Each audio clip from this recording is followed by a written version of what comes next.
Tebboune frappe fort. L'Algérie rejette la demande du nouveau Premier ministre français et expulse la délégation de Paris.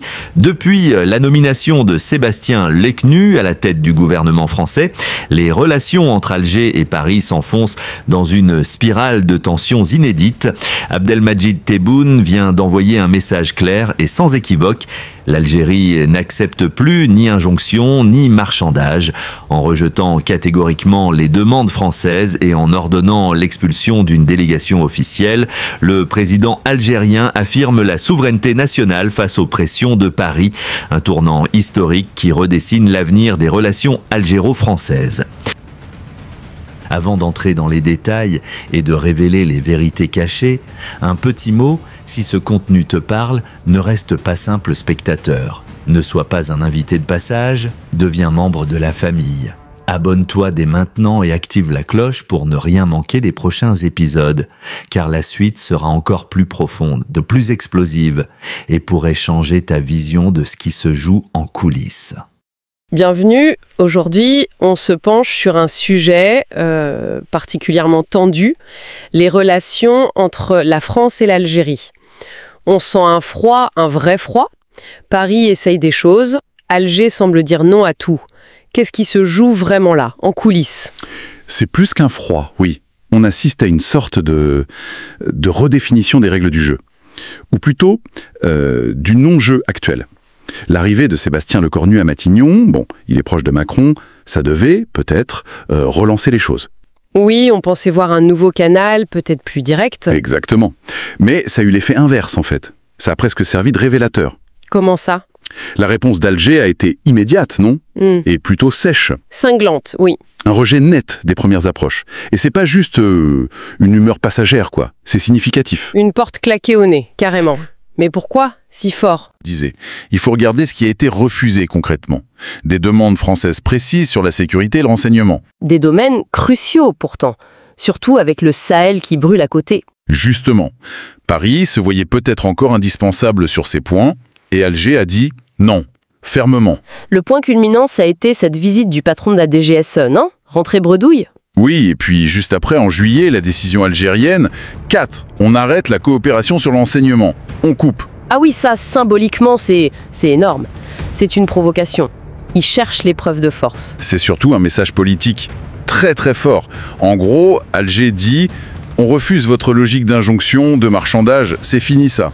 Donc l'idée que Paris pouvait dicter sa loi sur la sécurité, même pour des raisons régionales vitales, c'est terminé. N'existe plus comme avant. Bon, alors si la carte sécurité ne marche plus, Paris a tenté autre chose.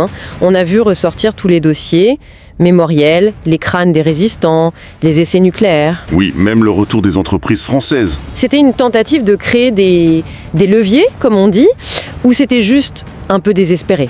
Sans doute un peu des deux. Activer ces dossiers sensibles pour trouver une faille, une obligation de rendre l'appareil, peut-être, mais là encore, réponse algérienne, fermeté. Implacable, on dirait. Oui. Ces questions, c'est la souveraineté nationale, la dignité. C'est pas à vendre, quoi. L'idée même de lier, je sais pas moi, les crânes à une concession politique, c'est vu comme une insulte là-bas. Et l'affaire Boulalem Sansal ? Oui. Paris, ou certains cercles à Paris, en ont fait presque une affaire d'honneur national. Oui, on a vu ça. Ils ont cru pouvoir faire plier Alger avec la pression médiatique. Alger a géré ça avec une froideur assez calculée. Ils ont vu la manœuvre, je pense. Pour eux, c'était une tentative de chantage, politique ou médiatique. Et donc, la réponse a été la même. Nos décisions de justice, de sécurité, c'est notre affaire interne, souveraine. Point final. Discuter publiquement de ça sous pression extérieure, c'était vu comme une ingérence inacceptable. Paris a peut-être sous-estimé cette détermination ?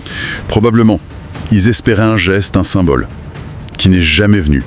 Et c'est cohérent, vous voyez, avec le refus sur la sécurité, sur la mémoire. C'est la même ligne, la souveraineté avant tout. Ce qui est troublant aussi, c'est le discours français. Lecornu qui parle de relations équilibrées, de respect. Et en même temps, on entend des critiques parfois dures relayées dans la presse, disant que Alger instrumentalise l'antifrancisme. Oui, ça. Comment on peut construire la confiance là-dessus ? C'est ambigu, non ? C'est perçu à Alger comme la continuation de la stratégie Macron, en fait. Un double jeu. C'est-à-dire ? Des mots apaisants d'un côté et de l'autre, des pressions en coulisses ou via les médias. Cette approche, vue comme duplice, elle a fini de saper la confiance. On ne peut pas appeler au dialogue et en même temps accuser l'autre de manipulation. C'est contradictoire. Et un peu condescendant aussi, c'est comme ça que c'est perçu. D'accord. Mais alors, derrière cette fermeté algérienne, il y a quoi? C'est juste une réaction ou il y a une vraie stratégie? Ah, il y a clairement une stratégie. La position algérienne, au fond, elle est assez simple. Dialogue, oui. Coopération sur des bases saines, oui. Mais pas sous la contrainte. Pas dans une relation déséquilibrée. Et qu'est-ce qui leur permet d'être aussi fermes? Eh bien, le facteur clé que Paris a peut-être sous-estimé, c'est la diversification des partenaires. Ah oui.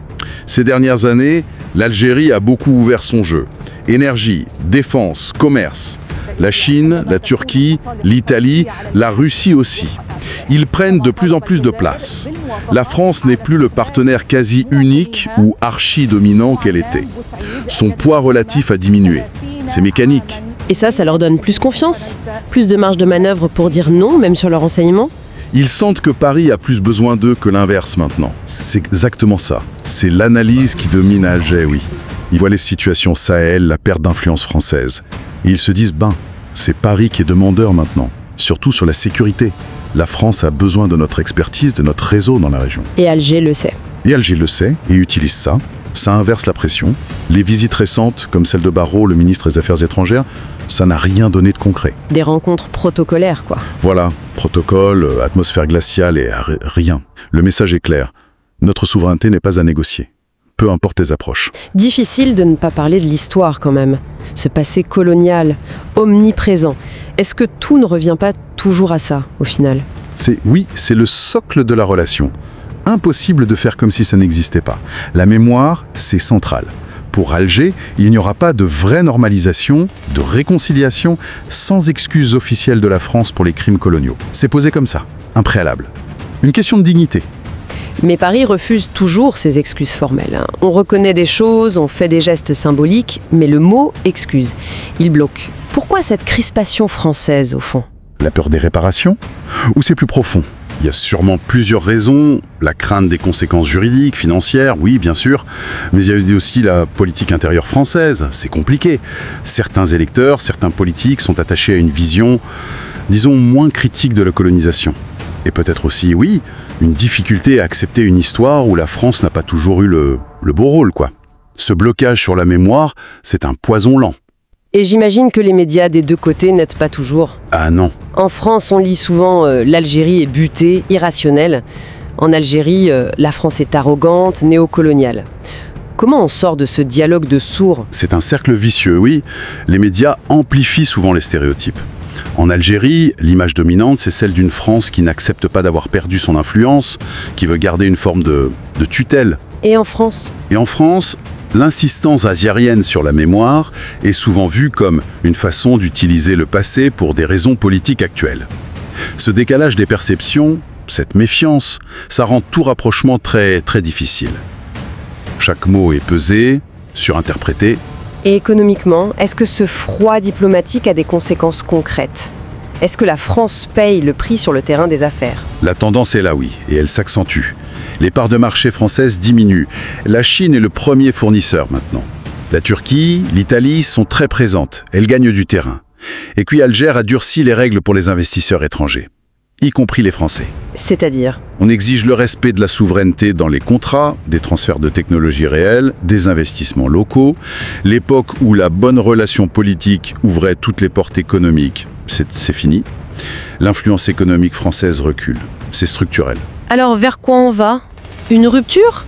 Ou une sorte de guerre froide qui s'installe pour longtemps? Une relation minimale? On est sans doute parti pour une phase de froid durable, oui. Peut-être une relation pragmatique sur quelques dossiers où on n'a pas le choix, mais sans chaleur, sans confiance, sans grand projet commun. L'Algérie a fait ses choix.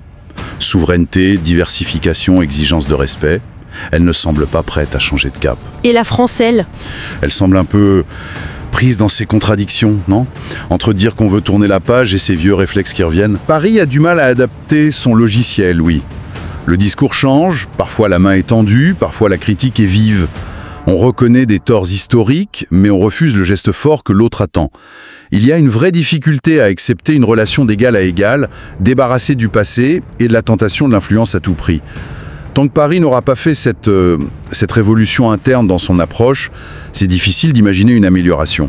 Donc, pour résumer un peu brutalement, Oui. on a une Algérie qui s'affirme, qui joue sa propre musique, et une France qui a du mal à accepter que l'orchestre ne joue plus forcément sa partition. C'est une façon de le dire, oui. Une Algérie décomplexée, qui affirme ses intérêts, face à une France qui doute peut-être de sa place et de sa relation avec cette partie du monde. La dynamique actuelle, c'est ça. Une affirmation algérienne qui bouscule les habitudes françaises et qui redessine l'équilibre en Méditerranée. Tout ce tableau très tendant, clinique, soulève une dernière question, peut-être plus large. Ce face-à-face Alger-Paris, est-ce que c'est juste le résultat d'une histoire bilatérale unique, presque pathologique? Ou est-ce que c'est le signe de quelque chose de plus global? C'est une excellente question. Est-ce que c'est l'avant-garde d'un mouvement où les anciennes colonies disent aux anciennes métropoles « Maintenant, on refait les règles, sur la base du respect et de l'égalité totale ». C'est toute la question, en effet. La relation France-Algérie est unique par son histoire, sa violence, sa charge émotionnelle, c'est vrai. Mais elle est aussi, peut-être, un laboratoire des relations nord-sud de demain. Comment ça, exact? Eh bien, la façon dont cette situation va évoluer ou ne pas évoluer pourrait bien annoncer d'autres ajustements, peut-être moins bruyants ailleurs, mais tout aussi profonds dans les rapports entre l'Europe et ses anciens empires. C'est une réflexion clé pour comprendre les changements géopolitiques qui sont en train de se passer sous nos yeux.